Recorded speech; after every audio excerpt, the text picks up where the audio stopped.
This is a small patch of Maine's 100-mile wilderness. There's a lot of wildlife here and very little light pollution. That's why these folks have traveled here.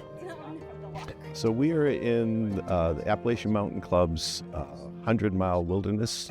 They own 120,000 acres of land here, and there are 3 lodges on the property.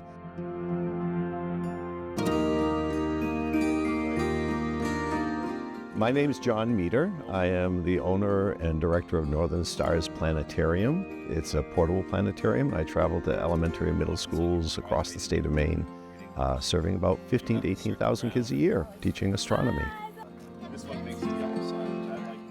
My name is Sean Lotch. I'm the director of the Versant Power Astronomy Center and Jordan Planetarium at the University of Maine. We're a planetarium and a small observatory. We serve K-12 schools, the university, and the general public. John and Sean are at Little Lyford Lodge. They're here to help out at the Appalachian Mountain Club's See the Dark Festival. We're about 150 miles north of Portland, Maine. And if you go from Portland south down the east coast of the United States, if you were in space looking down at nighttime, it's all lit up because you've got, every 80 to 100 miles, you've got a pretty major city. And so there's lots of light pollution. When you come up north of Portland, it starts dropping off pretty quickly. You get north of Bangor and it just gets dark. And this really is the darkest spot east of the Mississippi River.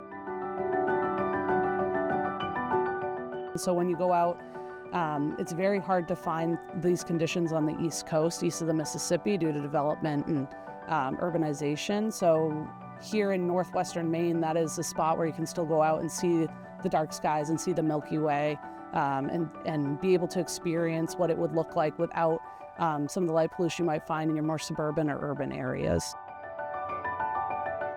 See the 2 stars, they're really close together? They go around each other. The Appalachian Mountain Club hosts a series of events where the dark sky shines. The dark sky movement has been about preserving these dark areas that are left, and we knew we have quality dark skies above our property, and we want to take the extra step to promote it for educational purposes, and then also for people to come visit it and come see it. And we also wanted to take the opportunity to protect it, to keep that dark sky quality above our property and in this area. It's another thing that we can celebrate, and we can invite people here to see. And I think the really neat thing about a dark sky is that, and so many of our conservation projects that we work on, it's like an effort. You're trying to get somewhere or restore a piece of land or get it back to the way it was maybe. And with the dark sky, it's just you shut off the lights and you have the thing that you're conserving. It's right there. So inviting people to come here to this place and enjoy such a simple thing, I think, can be really restorative for people. So we're starting to get glimpses of the Milky Way. It's still kind of faint, but you can see a lightness through here. Looks like a thin cloud. That's the Milky Way.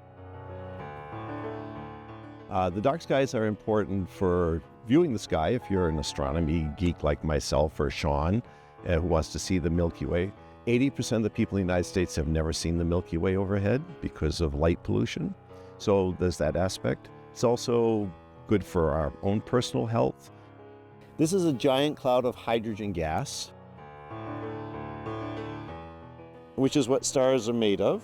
I really enjoy sharing the night sky with people. I think that's one of my passions, and telling some of the different stories and the way different cultures looked at the sky. All people have used the sky for navigation, timekeeping, knowing when to plant and harvest their crops. So I think it's something that sort of is universal among all humans, and we all sort of look to it as I think as something larger than ourselves. And it's a very peaceful thing to look at the night sky. How many of you were here last night?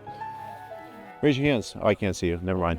John and Sean work as a tag team to help people who visit for the weekend learn about and enjoy the night sky.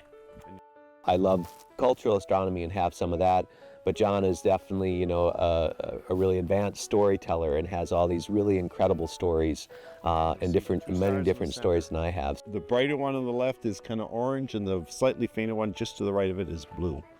And together they're known as alberio. So we always have a good time, and we do sort of play off of each other. We give each other a pleasant ribbing here and there, tease each other a little bit, which is fun too, and I think it makes it fun for the visitors as well. You know, I think they see that we're having fun, and that makes them have a lot more fun, and realize that we really want them to be engaged in that way. You want it to be fun and enjoyable, and not something that's, you know, just about the science or just about the dark. It's really about having fun, and hopefully it makes it a special experience that they'll remember and take home with them. You got it. Smaller than Earth and Venus, but bigger than Mercury. And it's red. You know why it's red? Well, we were looking for a place to go stargazing, and actually chose this weekend because I knew it would be a new moon. And then only after that, I realized that there was actually a festival at the AMC, so it was perfect. He's flying across the sky like you see a goose or something flying. This is a swan flying. Yesterday when we were looking at the telescopes, yeah, they showed me a lot more constellations that I thought were there, and it looked really cool because I've never really looked at the night sky and seen so many things there. Getting people to go out and see and be in awe and have that experience is so important, and so kind of just human to be able to go out and see what nature should look like without kind of human interference. And that's part of what we really want to try and do too, is give that human perspective that this is fun, you know, and looking at the night sky. Yes, it's you know, we're all part of the universe and it's a bigger part of us, but it's also a lot of fun. When you look up at Orion in the winter sky, there are a lot more stories about winter stars for some reason. Just to the right of Orion is a group of stars called the Seven Sisters. And in today's world where there's a lot of contention, I think the sky is a very calming and peaceful thing, and you're not necessarily thinking about some of those contentious issues. It's more about, you know, getting back to peace, sort of using your imagination a little bit and thinking about those things that are bigger than yourself in some cases. Can you see the two stars?